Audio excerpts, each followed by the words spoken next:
একজন ইমানদার তার জীবনে কোন অবস্থাতে তিনি নামাজ ত্যাগ করতে পারেন না।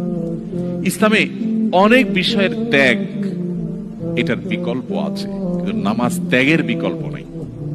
এই জন্য কোন মুসলিম নামাজ ত্যাগ করতে পারেন না।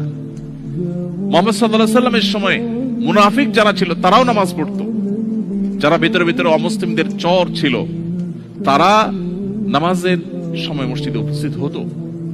এই জন্য এই পরিবেশে যদি আপনি 5 ওয়াক্ত নামাজকে সর্বোচ্চ গুরুত্বের সাথে আদায় করেন, আপনি যদি একাকী কোথাও কোনো অফিসে থাকেন একাকী নামাজ পড়বেন, আপনি অন্তত ফরজটুকু হলো আপনাকে পড়তেই হবে।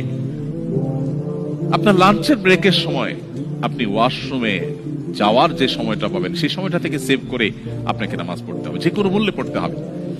তো যদি কেউ নামাজের ব্যাপারে এই নো কম্প্রোমাইজের জায়গায় যেতে পারে, আশা করা যায় তার ঈমানকে আল্লাহ তাআলা সেভ করবেন। কারণ অন্যায় অশ্লীলতা থেকে সে বাঁচতে পারবে, এই নামাজ তাকে প্রতিহত করবে তার সমস্ত বাধাগুলোকে।